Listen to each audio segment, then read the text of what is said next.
পাখির বাসা নামে যেন লুকিয়ে রয়েছে আপন ঘরের খোঁজ।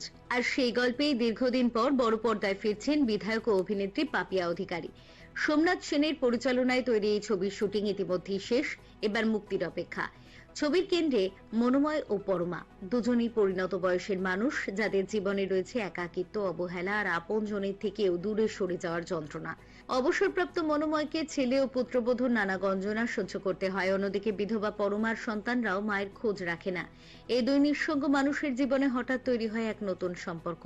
বয়সের শেষ প্রান্তে দাঁড়িয়ে তারা কি খুঁজে পাবে নতুন করে ঘর বাঁধার সাহস? সেই প্রশ্নই ঘিরে এগিয়েছে ছবির গল্প।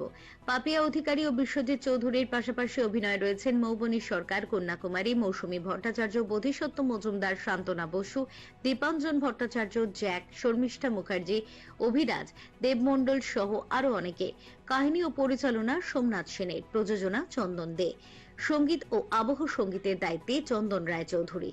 নিজের পশ্চিমবঙ্গ আস্তে আস্তে একটা বৃদ্ধাশ্রমের পরিণত হচ্ছে। তো এটা একটা বিশাল কমেন্ট, এটা কিন্তু আমরা শুনছি সবাই। যেমন এই যে অল্প বয়সী ছেলেমেয়েরা তারা ভ্যালু পায়, তারা তাদের বাবা মাকে ছেড়ে ভ্যালুটা বাবা মা হোক, তারাও তো বাবা মা। মানে এই যে ফ্যামিলি ছেড়ে বেরিয়ে যাওয়া এবং নিজের আইডেন্টিটি ছেড়ে বেরিয়ে যাওয়া, কারণ বাইরে গিয়ে আমরা বেটার থাকছি, এবং তারপরে নিজেকে আমরা পরিণত হয়ে মেকানিক্যাল হয়ে ওঠা, এবং তারপরে ভুলে যাওয়া নিজের আইডেন্টিটিকে, এবং সেই নতুন আইডেন্টিটিকে নিজে করে নিয়ে পেছন থাকে এগুলো খুব একটা, আমরা যেহেতু আমি যেহেতু কাজ করেছি, অভিনয় করেছি, আমার বলার কথা না। কিন্তু হ্যাঁ, দুটো জিনিস বলার আমার আছে। আমি যেহেতু বাংলা সিনেমাতে খুব একটা নেগেটিভ ক্যারেক্টার করি, আর সোমনাথের সাথে আমার এটা আমার 4 নম্বর সিনেমা। তো এর আগে সব সিনেমাতেই আমি হিরোইনের ক্যারেক্টার করেছি, আর ভীষণ পজিটিভ ক্যারেক্টার করেছি। সো এই যে সোমনাথের সাথে আমার প্রথম নেগেটিভ ক্যারেক্টার একটা প্লে করা, এটা একটা দারুণ অভিজ্ঞতা।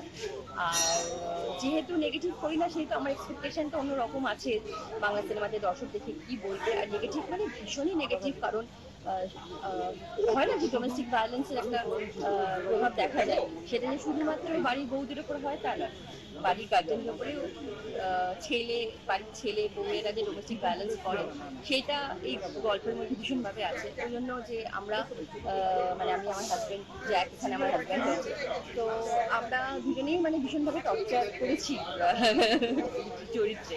তো সেটা ফিডব্যাকটা আমি চাইবো দর্শক সিনেমা হলে এসে সিনেমা দেখে জানি খারাপ বলবেন, তা ওই খারাপ বলার কারণ।